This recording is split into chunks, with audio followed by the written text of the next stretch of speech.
তারা একটা প্রশ্ন তুলছে যে ইশরাকের মেয়াদ কতদিন হবে, তাই না?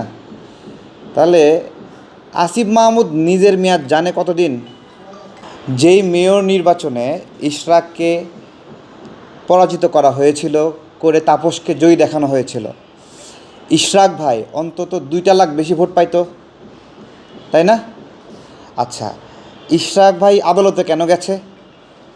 আদালতে গেছে এই জন্য যে তিনি বেশি ভোট পেয়েছেন, তাকে হারিয়ে দেওয়া হয়েছে, তাই না? আদালত কি বলবে? সে হারছে না জিতছে, তাই তো? তাপসের মেয়র হওয়া বৈধ নাকি অবৈধ?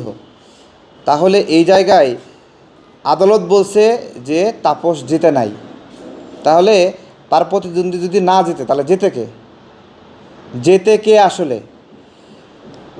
আসিফ মাহমুদ শয়তানি করতেছে, বলতেছে যে রাত 12টার দিকে এই হয়েছে ওই হয়েছে, প্রজ্ঞাপন রাতে পাঠাইছে, বিভিন্ন কিছু।